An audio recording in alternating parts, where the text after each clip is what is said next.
Hi, and welcome to another episode of the Gooners podcast. Um, Although we are very bad at predicting things, but there were 3 or 4 instances where our predictions came true. By that overconfidence that we got from those 3 or 4 predictions that got through, today we are going to predict the Arsenal upcoming season. So I've got Arun back with me. Hi, Arun. Hello. Deepak, hi. Hello. And our evergreen superstar of predictions, Bob, who got 3 predictions. I actually counted. You got 3 predictions right last season. So Really? yeah. Okay. I think Deepak got a couple too, but you were leading the predictions last season. So my predictions would have been mostly losses. Hopefully that's not the case this time. So for the season predictions, for anyone listening, please do like, share, subscribe, and comment in your predictions of all the topics that we are discussing. That way we get to know, like, okay, we are way off the mark, or we are right in smack in the Trust middle me, of. buddy, we are way off the mark all the time. Yes, I am a deluded Arsenal fan, but I just hope that there are some Arsenal fans who actually know what they are talking about, and they will be commenting in the comments.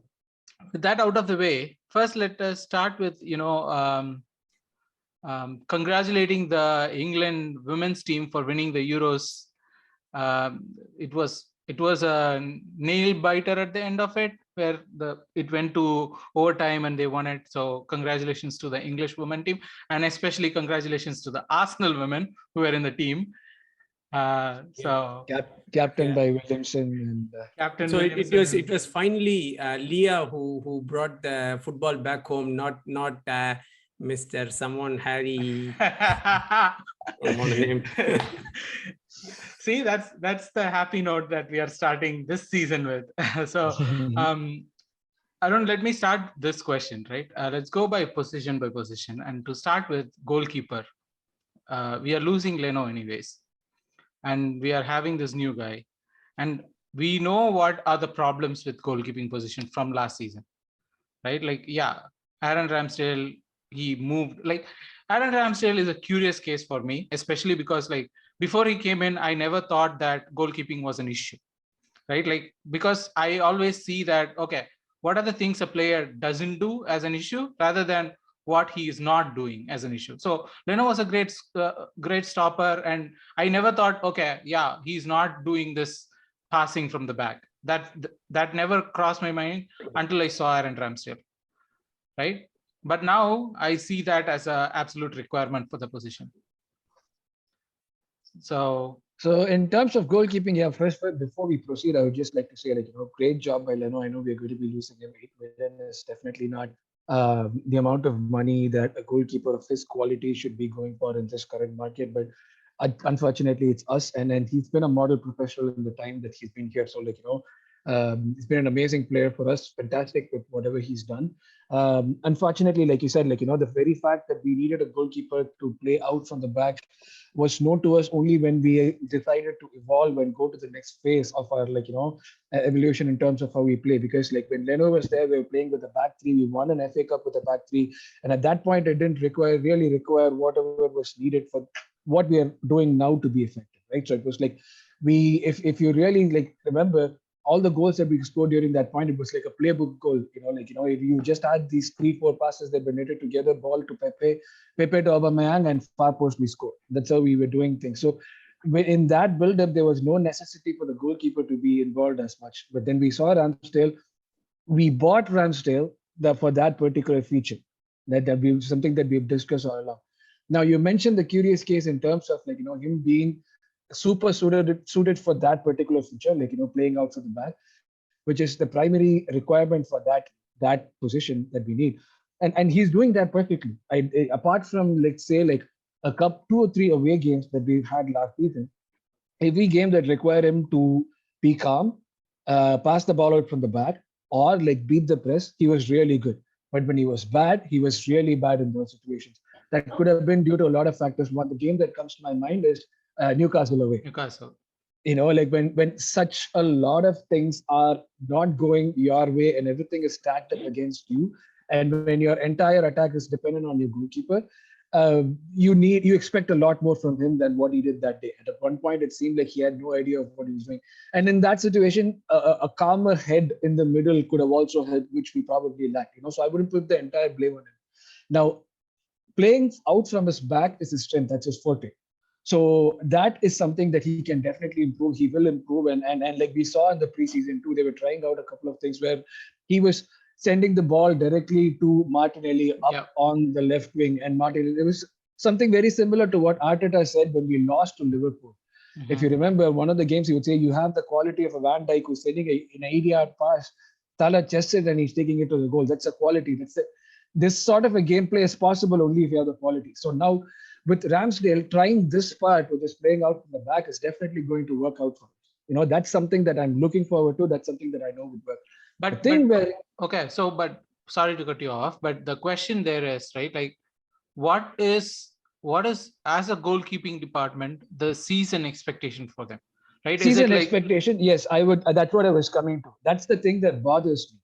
The fact that he is a very good shot stopper, definitely not at the level of Leno, but he's a very good shot stopper, which was like we've evidenced a lot of his, though like opposition fans troll saying that he's doing photo finish stuff.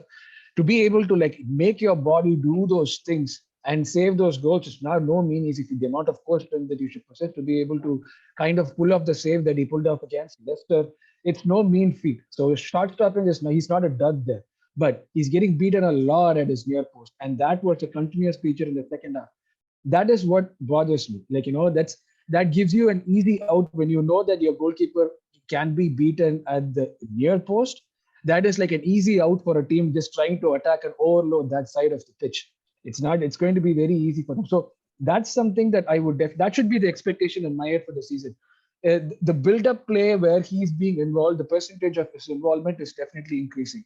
And it's not just about the time or the way in which he's involving. It's also the quality of the balls. That's the most important thing. You hoof 10 balls. If 8 of them are finding Martinelli or Saka, you're doing a great job. 8 of 10 is never going to happen for Manuel now. So, but like that's the expectation. But if you want to put a number to it, I don't know what sort of a number that we'll be able to add to him right now.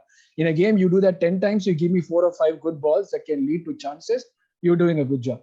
But at the same time, but what is the expectation, right? Like, is it his passing should be better, or is it like he should be more solid? The effectiveness of the passing, the solidness and his positioning is what leads to the goal conceding part, right? So that is like they would definitely separate it into 2 parts. And with what the goalkeeper and the set piece coaches are doing, I mean, I've been talking for a long time. If someone else has anything to chip in, just like seriously, you are going on a roll. So there is no way that I can actually stop you with what you say. Go ahead.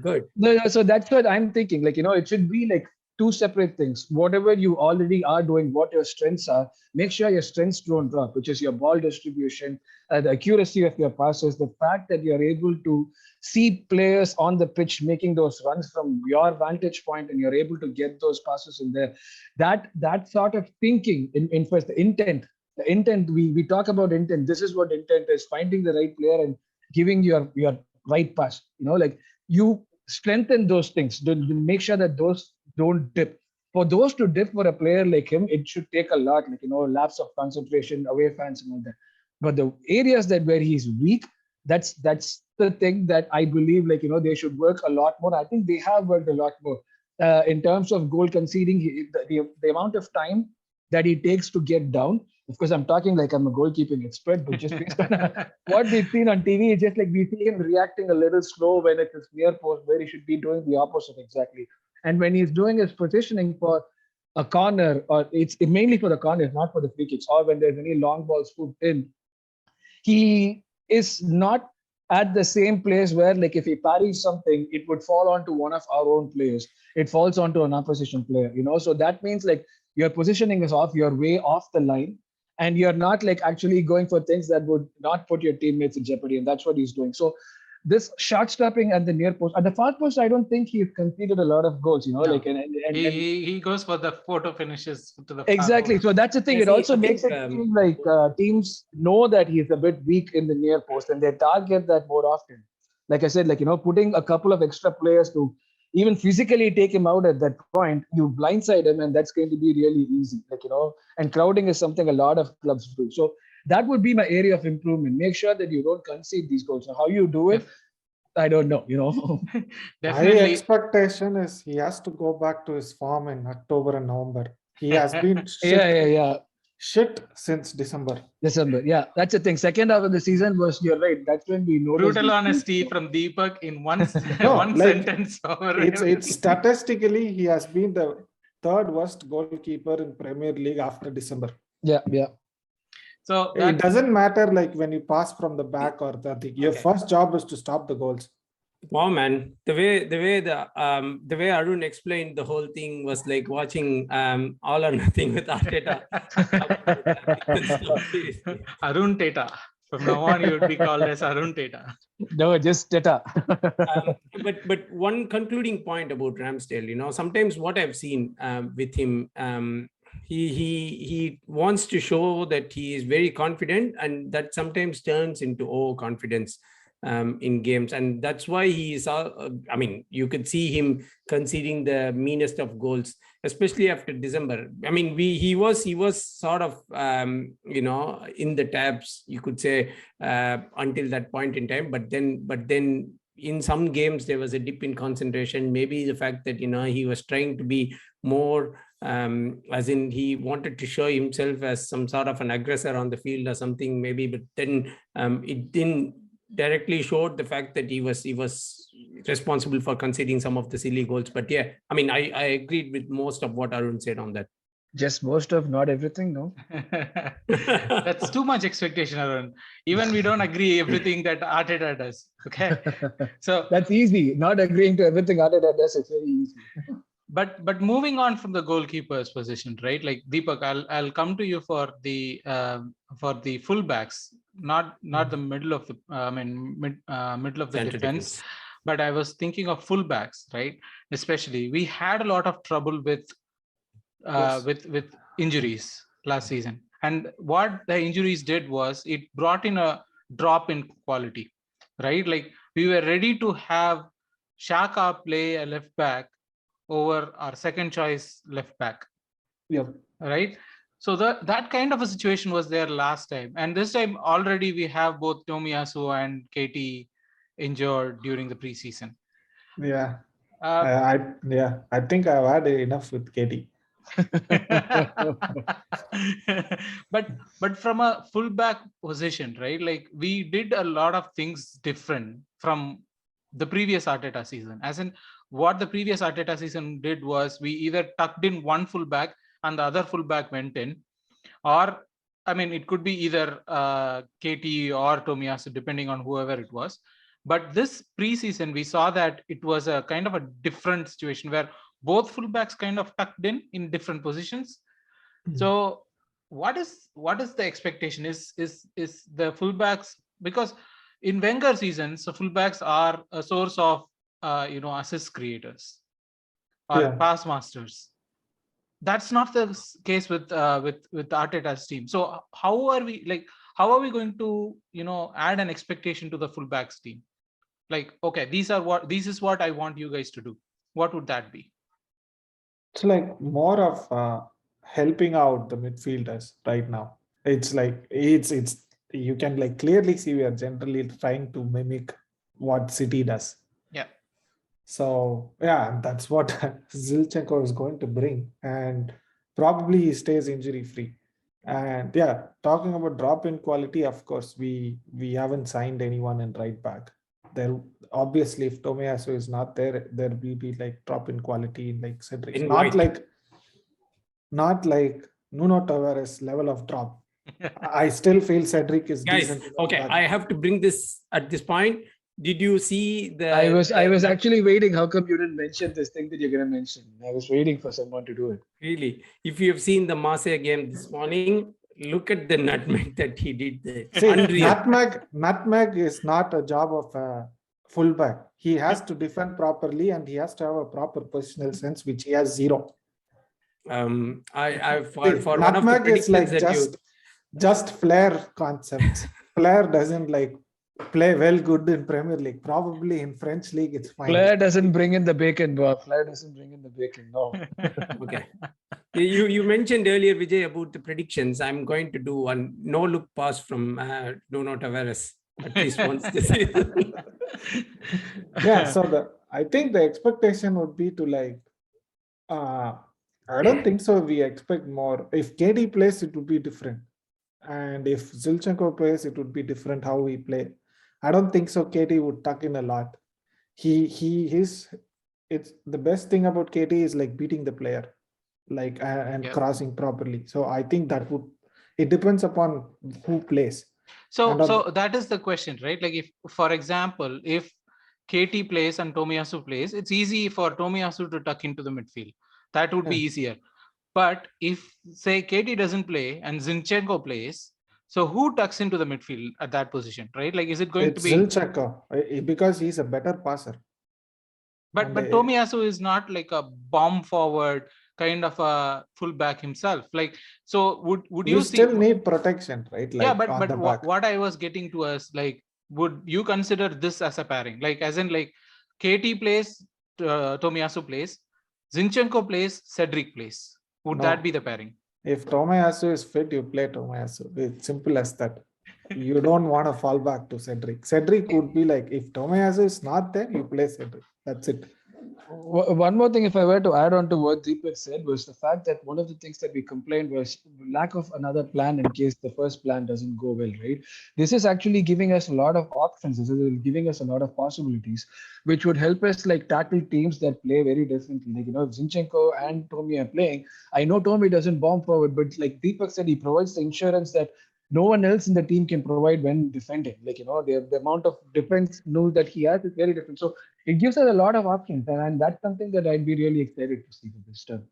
Yeah, I don't want Tomiyasu to bomb forward that much because you would get the workload from Martinelli, but not as much from Saka. So like Martinelli would definitely protect the left back, but not from Saka. I don't want Saka to like simply coming back and like protecting the fullback. He does what is best in the forward positions.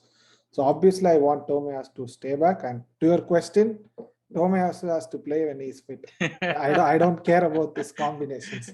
Even though Deepak started with like, I'm okay with Cedric, he ended with like, I don't want Cedric in the team if Tomiyasu is fit. No, like, yeah, if why would you even play your like second choice when your first choice is fit? True. I think the second choice would be Ben White. We'll get to that happen. We'll get to that, Bob. But like, okay, yeah, we are here anyway. So I'll talk to you about the central defending areas. We've got 4 defenders. We know that of the 4, all the 4 are different. I'll give you a straight answer. Gabriel and Saliba. What about Ben White? No. I'll start with Gabriel and Saliba. I don't understand this. I don't understand this from our fans. What has Ben White done wrong to not deserve? No, he's not done anything wrong. I mean, you can't just look at and say, oh, he's the under 21 French player of the year, so we have to make him as the starting spot. It's just assurance that, I mean, this is just purely as a fan that I look at it and the way that he can actually adapt. I'm not saying Ben White might not be useful. The amount of games that we are going to play this season with the Europa and all those sort of things, and then as well to the fact that I would see Ben White as possibly the possible deputy to Tomiyasu should he be injured or something, because I see him. I see those the Ben White at right back being more effective if at all Tomiyasu is not fit. But if you ask me who would I play against Crystal Palace, I would go for Saliba and Gabriel. I will tell you one thing. The only reason Gabriel is starting because he's left-footed. Ben White is a better passer than Gabriel. Ben White is a better player than Gabriel. My ideal choice would be Saliba and Ben White, but of course, Arteta prefers a left centre back. So that is the only reason I see Gabriel playing. Exactly. Yes. So you have just one position locked in for Saliba and White together, and I mean I see Saliba can sort of do more, at least based on what I've looked so far in preseason. So what is the expectation? Because last season, our conceding of the goal, even though we have not had a lot of high scoring or high conceding games, we did concede a fair amount of goals. We did concede a lot more than the Arteta season before that, where we were talking about how we were like conceding way less than a lot of top 6 teams and stuff like that. But we did concede a lot. So how do you see that changing? Do you see that changing, or do you what is your expectation, Bob, out of the central defending partnership? I know that we have started the building up from back. We know those things, but again, last season we had the problem of like no striker comes to our team and is worried about our central defending partnership, right? No one comes in and with like, oh my god, I'm going against Gabriel and Ben White. That was never a case. Like even Brentford didn't fear our center back pairing. That's still going to be the case this season, buddy. You can't change things overnight. We are not Liverpool or City, where we have a very settled center back pairing, and then we can say, oh, trust me on this team. It's very hard to score a goal against them or something. It's still going to be a work in progress until we come to a conclusion in terms of who the best center pairing would be. That would be an assessment towards the end of the season. And having said that, to Deepak's point or to your point, I won't say Saliba and Gabriel would be the best center back pairing that we will have this entire season. That would be entirely wrong, because we don't know how who's gonna perform, or we're just looking at to see who could basically make a start. And with the games and all those sort of things coming up, things could get mixed up, and then some other center back pairing could get better. So we're not to the levels of to come out and say that we've got the best pairing and it's very hard to score a goal against them. It's how the team is set up. But Arun, okay, so I'll come to you for this point of discussion, right? Like last season, I had the problem with Arteta that he was not very how do I put it delicately? Proactive. He was not proactive in making changes to the team when things are not working fine. So how do I expect him to change the center back pairing? For example, if what Bob said is right, like we are starting with Saliba and Gabriel, but if things are not working fine, I don't trust Arteta in that part of the game where he would be like, 2 games, Saliba, you're out, or Gabriel, you're out, I'm putting White on. I don't trust him to make that choice. I understand why you feel that, but I don't know if it's the right way if your players are not performing for 2 to 3 games to actually change it and chop and change right away. Because that's the whole part of having a system and a process, right? It's the trust that players need. And if you're 2 to 3 games, if you're like failing miserably, conceding 6 goals in each game, I would think. But if it's 2 to 3 games where it's like one mistake or two, I don't know if that would be the right thing for a manager to change. But for him to be able to change, I would take confidence. If he has to change, he would be able to do it from the fact that we've been talking about this all the time. We are trying to like be the next City. We City in terms of how we play, but with minor modifications that suit our players and playing style, right? City never play with the settle back for all the time. Yeah. You always see the center backs rotating. So I'm pretty sure, or it could also have been a case where we did not have a proper options. Like if you were to be actually like going outside of Gabriel and White, the next option that you had were Holding and Mari. What sort of a confidence does a manager get when he has to like turn around and defend the game with 2 defenders and Holding comes in? Holding was great for us last season, but that was when he was low block Holding, not when he was a 2-man center back Holding, right? So this season, with the presence of Saliba, that gives us another quality option who Saliba can fill in for either of the centre back positions. So when you have options, you obviously would be more willing to experiment or tinker than like putting in a weak link in there that would definitely like make things worse than better. Like a White, if he's not performing, and if you have Mari to turn to, or like if Gabriel is not performing and you have Mari to turn to, a non-performing Gabriel is a better option than a performing Mari any day of the season. So that would be my case for that. Like, presence of options would give us that, open that window for us as well.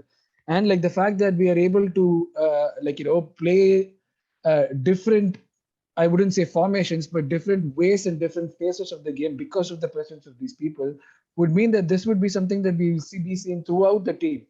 When you don't have options, you don't do anything. And when you have, that gives you the extra thing. Right? That was something that we were complaining about, lack of bench options. That is where it actually leads me to the next section actually really nicely. Deepak, midfield. We don't have options in midfield. We do have options in midfield, but we don't have options in midfield. It is a conundrum, right? Like Partey being Partey, I feel that he's a point of failure. If Partey is not there, I'm not saying it's a doom for the team, but it is a pretty big drop in quality and everything. How confidently you're saying it is not a doom? It is a doom. See, I appreciate Mohamed El Neni. He's filled in that was like a miraculous turn of form from El Neni. He filled in admirably. Albert Sambi Lokonga. Albert Sambi Lokonga is number 8. Okay, so that's a different thing. He might become a 6 in the future, but definitely not. Yeah, he's very young. There is no point in talking about... He's not young. Stop talking about young. I have already told you, young is 18, 19 at this age. He's 23, 24, for God's sake. See, people are calling Lingard as young talent. He is 29. Lingard, no, that is a troll, obviously. See, you have no options, right? It's Partey and Xhaka. Unless you sign a better midfielder than, we are not trying to replace Partey, of course. But we are trying to find a replacement for a Xhaka, a better version of a box-to-box midfielder version of Xhaka, but which he has been doing well this preseason. Yeah. So, but if okay, we sign Tielemans, probably he might start ahead of Xhaka. Okay, but still Partey gets injured or something happens to Partey, we are screwed. So that's where the question is, right? So last season and even before that, we had the problem of where if our midfield doesn't work, or if a team is able to overrun our midfield, our gameplay falls flat. Yes. So how are we going to rectify that? I know that Partey on his good day or Partey on his average day is going to do that. He's going to be 8 on 10 performance on his better days, right? Partey is but world class. Yeah, but what is our idea of expectation out of this midfield this year? Because last year we didn't get goals from midfield. We didn't get I don't think so. We would get goals from this season as well, because they are not basically goal scoring midfielders. Why but not even assists. We didn't get assists from midfield. We didn't get goals from midfield. We didn't get end products from midfield. Come on, man! You saw what Xhaka did against United. I'm saying from a numbers perspective, right? From a numbers perspective. You're still talking about you have Fabregas, Nasri and stuff. Santi Cazorla. Yeah. No, we don't. Xhaka is good, but he's really good at what he does. And he provides assist and through balls. But that is not what is expected out of him, and that's not what Arteta expects as well. He expects them to provide the forward passes and others, and provide control in that area. Yeah. The other 4 in front of them get the numbers. That's what we are expecting out of them, and stay out of cards, which is not happening. That's for sure. But still, yeah, I'm still worried about not signing a midfielder. And Bob said, last part, we will definitely sign a midfielder, and we should sign a midfielder. Okay, so on that note, Bob, the other midfield side of it, that is the attacking midfield side of it, right? Odegaard is, I feel that Odegaard still has a level to go up. He's still he has multiple levels, at least one level to go up where he's going to be something else if he becomes something else. And we don't know what Fabio Vieira is, but looks like he's a pretty quality player. And ESR, for all his injuries and everything, we got he has his qualities. He was our top scorer at one point and all those things. So we do have 3 different types of attacking midfielders. But last season, the 2 we had days where both of them didn't work. As in, we were talking about the donut of sadness where everything went to die in that part of the pitch where nothing was happening from that. So what would be the expectation out of these players, out of the attacking midfield role for this situation? Because last season our highest goal getters are our wingers, our highest assist makers are our wingers. Because we didn't really have any strikers at all. There was a big donut-sized hole there in the center. But That still, is how like, we play. so Yeah. Are you like going and asking Liverpool why your top scorer is not Henderson or Thiago? They don't score goals. I need to have some discussions, Deepak. There is no other way to talk about Arsenal without creating problems. So, Bob, what would be the expectation out of these three attackers? Okay. Yes, we had our moment of sadness or lack of activities in the midfield last season. But then there were as well glimpses of good things to come. Like Odegaard, the days that it was working, he was really very effective. He was really, very good. And it was a massive shift, right? The 6 months loan did a lot of things to him. And he just continued the whole form to the end of the season last year. So if you say that, I would still think that, yes, he's still got a ceiling to improve, and then he would just get better. The captaincy would just do wonders to him. I feel really delighted that we've gone to Odegaard. It was a very known choice. We wouldn't be having any surprises for him given the captaincy based on the way that he's been showing himself on the pitch. So yes, Odegaard will still continue to improve. And what I really feel assured on for this season is the fact that we've got now Fabio Vieira. Fabio Vieira was one of the highest scoring midfielders in the Portuguese league. I know it's completely a different one than what the English league is, but then if you have to look at the successful prospects who have landed into City, like Bernardo Silva and all those sort of people from Portugal, and so even Bruno Fernandes, for example, the first season that he was standout, even if he could perform half of what he's been replicating in the Portuguese Liga, then it means that we would just be getting better and we would be having more options with him being there. The only thing is Arsenal fans are not currently talking about Vieira at the moment, we know, because they have not seen him play much in the preseason. But having said that, I feel totally assured that that area of the pitch is completely taken care of. Okay, Arun, the attackers quickly. We know we have signed. Be excited. That's the thing for attackers. Yes. Yeah. So we have signed Gabriel Jesus, and he looks to be a good fit and everything. So the expectation is obviously to improve the scoring at that part of the pitch. Where I'll tell you what the expectation is. Okay, it's very simple. My expectation is I'm just pulling the Premier League table from last season. I want to see the number of goals. That would be the easiest expectations to achieve. Yeah, but if you are getting an attacker for 45 million, I don't think it's wrong for him to expect him to be able to score goals, right? We had like 61 goals last season. That's the reason why I'm saying that. We had 61 goals last season, and Spurs had 69. United, for being all that shit, had 57 for that team. Like, if you were able to score only 4 more goals than United and 8 goals less than Spurs, that's what I want you to bridge. I don't want you to go to score even 70 goals like 50. Get me to 70 goals. Like, I paid 45 million for you. Get me to 70 goals. That's all I want. Okay.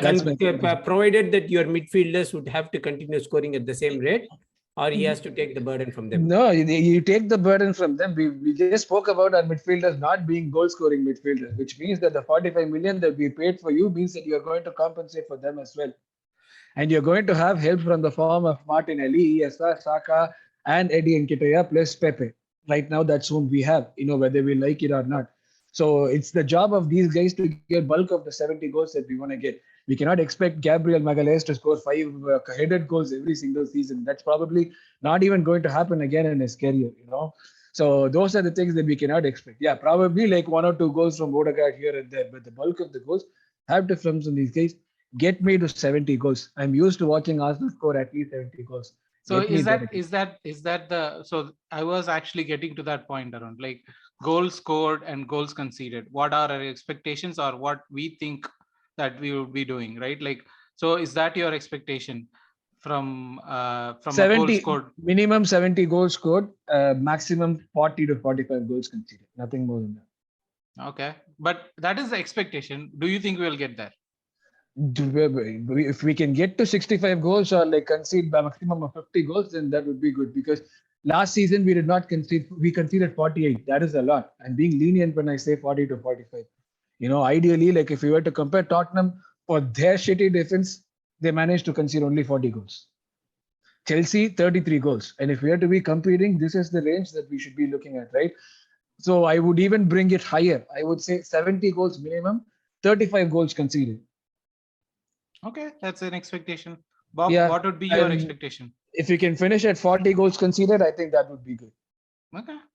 Bob, Yeah, expectations? and anything less than 40 goals conceded would what be my minimum expectations. Okay. I mean, the Arteta cooling off period is sort of getting over. There is no Done. honeymoon period anymore. So Done. which means that he has to get the tactics right. He has to get the formation right, and everything has to be in place. And we can't be considering silly as what we happened. So 70 goals, you too?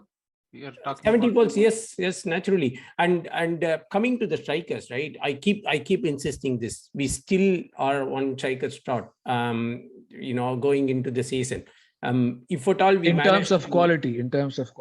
Oh, of course. I mean, you can't take I in think Pepe for Balogun left on anything. loan or something. He's right? leaving on loan, yeah. Yeah, so we are short on numbers too. In that case. Yes. No. So, I mean, ideally, if Pepe were to be sold, if we somehow ship him out either on loan or something, I would definitely want to get an attacker, possibly a striker in his position, like Gakpo. Now that Kettler is sold, almost Milan, but someone else. Charles de Kettler is sold.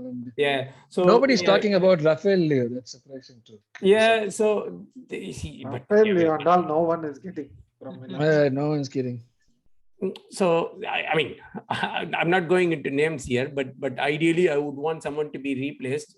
If not for that, as I said earlier, midfield and striking needs bolstering. They need at least one addition in each of these to remain. I mean, yeah, we will talk about like addition probably in future things, right? Like, I mean, we do have other transfer pods that we are going to do. Yeah. So just to talk about Deepak on the goals scored and goals conceded part of it. Yes, it's same whatever. I mean, said. That's expectation, but what do you think will happen? Will we get to 70? No. We might get the same number of goals like last season. 61? 61 is no, that's definitely like unacceptable. Yeah, I see Jesus scoring more goals. My expectations is for Martinelli to produce more output. He has been good this preseason, but I expect him to score more goals. Of course, Saka is going to do whatever he has been doing. Martinelli was good last season. He did 7 goals, 7 assists, I think. Yeah. So I want to improve. That is my expectations out of Martinelli. Because ESR hasn't been featuring at all. You don't know what you're going to get from ESR. You're possibly taking some 10 or 15 goals out of the team right now. So someone has to replace that, or probably ESR will get back into the team. So but I don't know, we might probably get close to 70 as well. But are you guys worried about having the World Cup in the middle of it is going to impact? Of course, yes. Because most of our players okay, let's do predictions at this point. How many Arsenal players do you expect to be injured at the end of the World Cup? No, let's not do that. Don't ever get to that prediction. The thing we is, don't want to, buddy. No, it's one of those things that we know is going to happen for sure, and we're all scared about it, but we just don't want to talk about it because we know it's eventually going to happen. It's let's not talk about it, but it's always the bad case for us, bad luck for us. These things definitely happen for us. So that's a big worry, big worry. Even though we have a good amount of players going in there as well, it's a big worry. Okay, to move on, Deepak, right? Who are you predicting to be the top scorer and top assist maker for this team? Top scorer is gonna be Jesus for sure. Okay. And assist, Saka. I don't see any other. Saka. I said. Okay, Arun. Jesus and Martinelli. Okay. I think Martinelli is going to feed a lot of. Jesus is going to feed a lot of Martinelli. That combination. Okay, Bob. Jesus and Odegaard. Okay. So everyone has given very good, varied answer in the assist columns. What about you?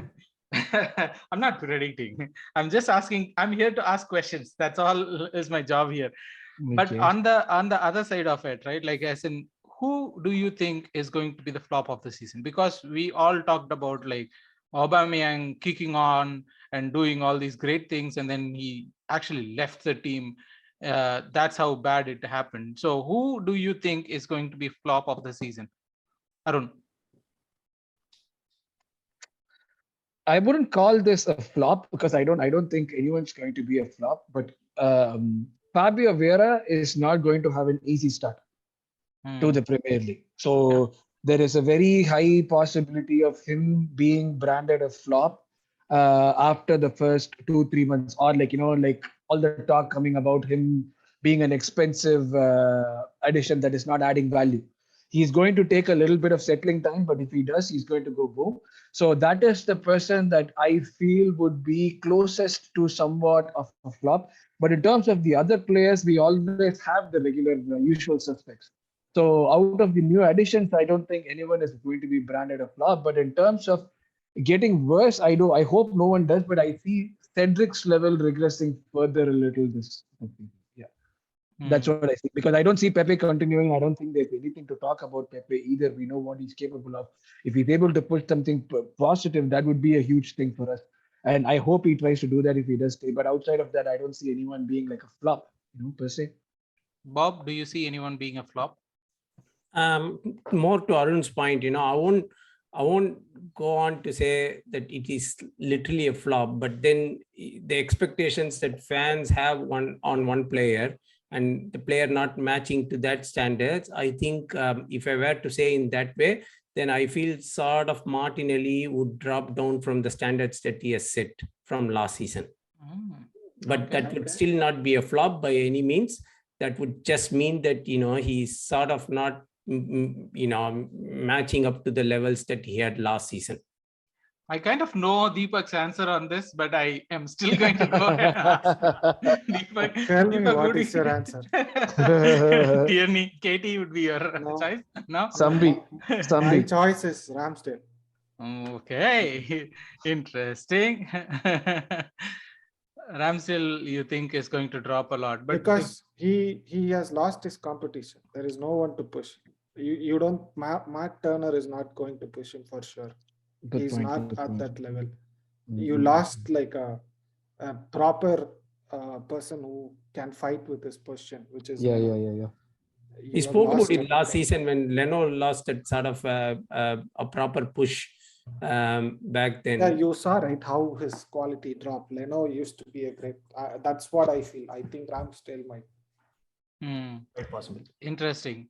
The other side of it, when we are talking about flop, the other side of it is like, who do you think is going to be the breakthrough star for the game? Like a couple seasons ago, Saka. Last season, I would say ESR had a breakthrough season, at least in the first part of it. Deepak, if I were to ask, is this going to be a season for Eddie Nketiah? No, no. I would say like Saliba as a breakout star. If he I hope he starts games and like perform like what people are expecting out of him. He's like the biggest star which no Arsenal fan has seen. So hopefully. Bob, your breakout star. Zinchenko. Okay. But we do know who Zinchenko is. But still, you haven't seen him performing in an Arsenal shirt, and the value that he is going to add to the squad, that's going to be massive. I feel. We know there was I mean, we all know that Tierney gets injured often and all those sort of things, but the value that he is going to fill in that position and possibly even through into our midfield, that's something which I'm really looking forward to. And I feel at the end of the season, he would be the most smartest buy. Now, the position that City are in at the moment, which not having to sign any left back, I feel we've gained a bargain in Zinchenko. Okay. Arun, any ideas on the back? Eddie? Yes. At last, one person Like if, in a sense, breakthrough. The thing is, like, we have not signed an unknown player. Like apart from say Fabio Vieira, the remaining players that we've signed are all like players who've been like proven in the Premier League, right? So I do not expect like anything like breakthrough in the sense that would give me a look at a new dimension of their quality or anything like that. Because I was super excited by Zinchenko. I know how he's improved as a player, and same thing with Jesus too. But like with Eddie, we've ostracized him a lot. We saw glimpses of what he could possibly do. Now he's like had a Pokemon level transformation in terms of his physique. Like he looks physically, like he looks like one of those like steroided rats that we see in a Teenage Mutant Ninja Turtle, like all beefed up and all that. All of a sudden, like you don't expect that. So that I am expecting him to like put that to good use. He did really well in the preseason, so I'm like expecting him to be doing well. Like Saliba comes with a lot of hype, so anything that doesn't match probably would be a gross disappointment. Whereas with Eddie, it's the exact opposite. No one expects anything from him. So in that sense, I'm expecting like him to be like the breakout star for us this season. Okay. Continuing that trend, who is going to be the player of the season, Arun? Saka. Again? Yes. Okay. Bob? Jesus. Oh. Oh no, I'll change it. It'll be Odegaard. Odegaard. Yes. Okay. Odegaard. I thought you were going to change it to Jesus too. No. Odegaard. Okay. Deepak? Saka. No doubts. Even in the season of World Cup, you are expecting him to come back and perform. That's why I think like Odegaard. Yeah, like even Jesus is going to World Cup. But he's playing with the Brazil team, whereas Saka is playing with the England team. Harry Kane. So what is it? How is it going to make a difference? It's tougher for him than for Jesus. Still Saka is mentally tough and he's gonna perform, obviously. Awesome. I mean, we have talked about the player of the season, but I didn't want to talk about one more stat. I know where you're getting it. But Deepak, who's going to be the most ill-disciplined player in the team? You are seriously indisciplined in this case because you are asking this question to Deepak. I want easiest answer. Saka. But see, it's not like he's gonna come. There is a preconceived notion with referees as well. Whatever Saka does, they're gonna give him a card. Or even if they don't give him a card, he's going to go and get a card. But he will talk himself into a card. But do you think we are going to get a season where we are going to get like 5 red cards like the season before? I hope before? it doesn't happen.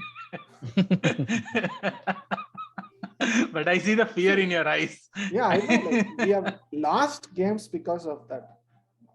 Like drop points because of like stupid red cards and referee decisions and stuff. Hope that doesn't happen. If I have to remove Shaka from that question. Yeah, Gabriel. Brilliant answer.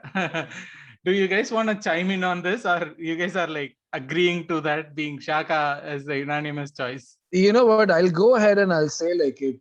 Xhaka will not be as indisciplined as he's been so far. But will he still be the highest card getter in the team? Yeah, but that could also mean he'll be like the highest card getter with like 7 yellow cards in a season. And I would be happy with that. If you get 7 to 10 yellow cards. Last season he had 10 yellow cards. Yeah, 7 to 10 yellow cards, I would be very high. I don't mind 7 to 10 yellow cards as long as you don't go beyond. Look, everyone, look at the status of an Arsenal. No, fan. a 7 to 10 yellow card season is good for a guy who plays in the position that he plays if it's not affecting things in the overall run of the season, right? That's what I would put it. If you're putting in a challenge where at a point it's going to lead to something bad, Xhaka, go ahead and put the challenge in. Like Deepak said, there's always a preconceived notion. Like, Xhaka is rash and even we were like victims of that. We were talking about the same thing, right? But the amount of positional security that he seems to have gotten over the last part of the last season and what he's been showing in this, It's like a maturity that we've never seen Xhaka come out and display on the pitch.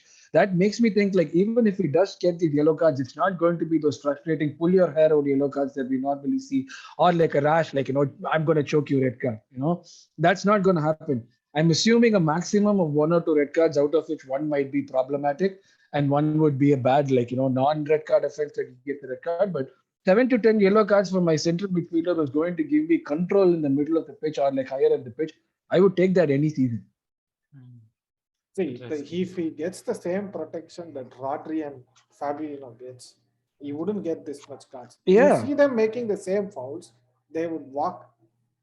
Like if you take it to another level, if you see Casemiro committing fouls, he would have got 20 red cards by now in Premier League. Premier League, yeah. I hate that guy. I don't ever rate Casemiro, but for some reason he's considered a great midfielder. But that's another discussion that we have to have another day.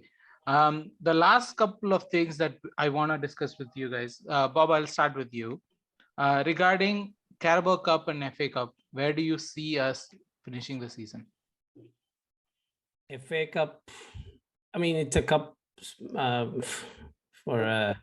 it's very hard to say, but then Carabao Cup, I think semi-finals or quarterfinals at the most, because City would come on us there.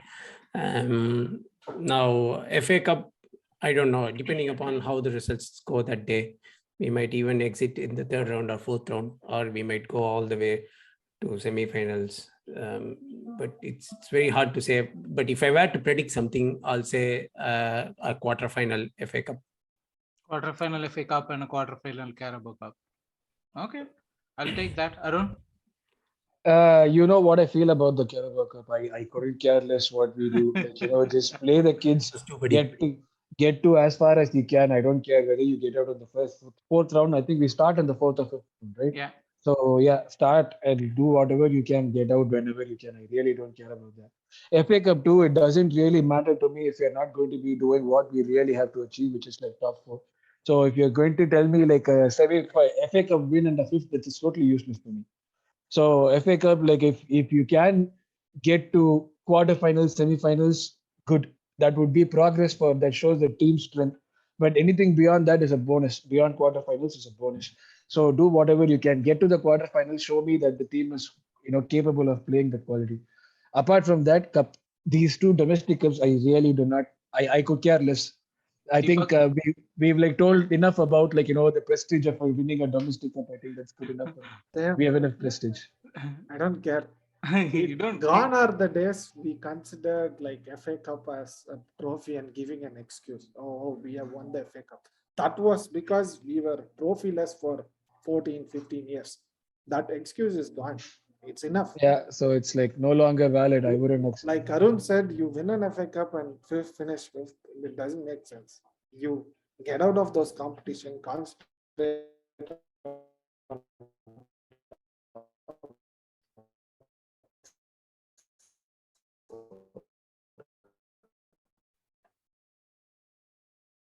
on like it's the same for me. Like Arun said, finishing 5th and FA Cup, I don't care.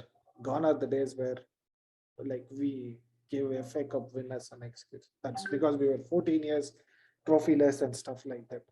So Carabao Cup, for sure I don't care. Okay, so the other cup that we are in, Deepak, Europa League. Yep. I would personally want to win the Europa League. What about you? I wouldn't mind like winning on Europa League. Mind is a different question than want. Yeah, like okay, I want to win a Europa League. We still don't have a proper European Cup to talk about.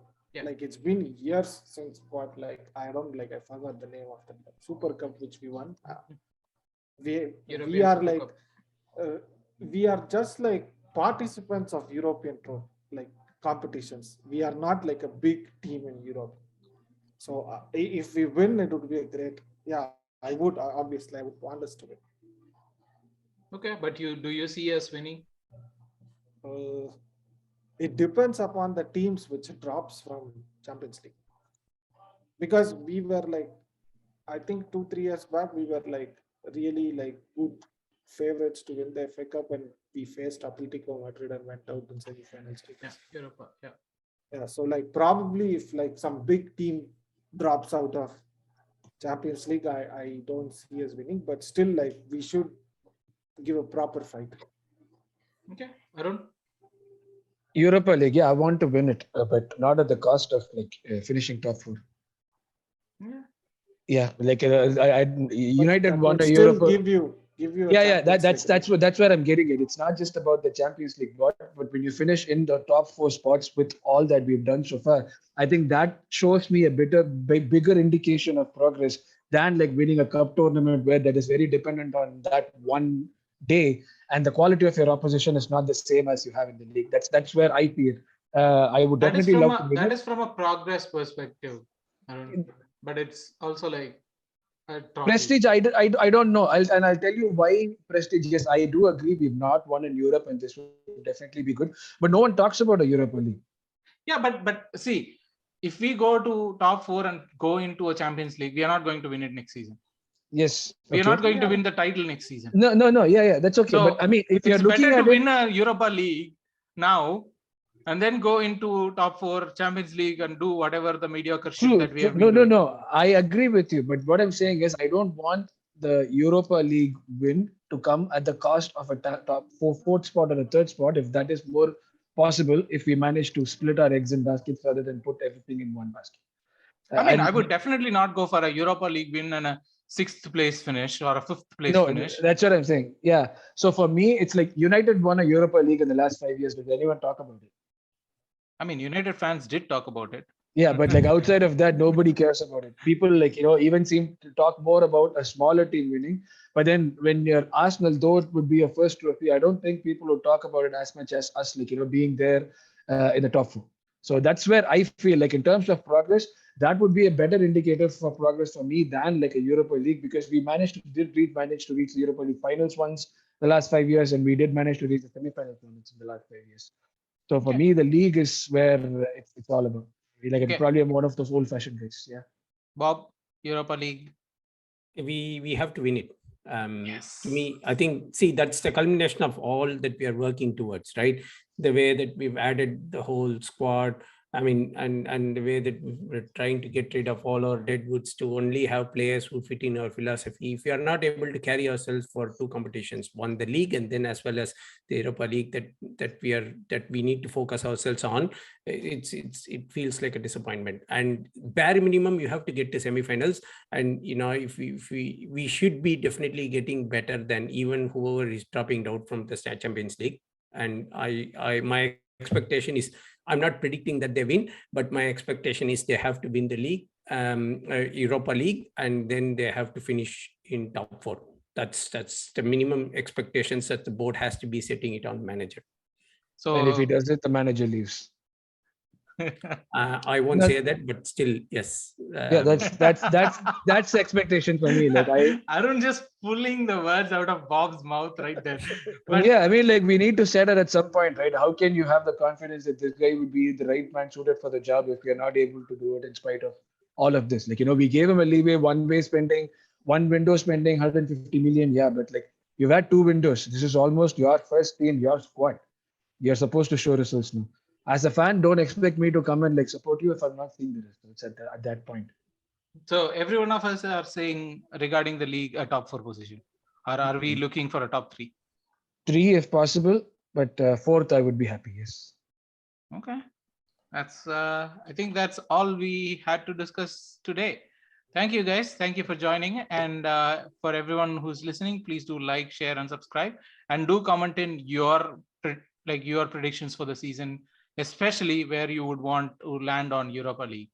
Thank you guys. Talk to you soon. Bye. Thank you. Thank you. Bye.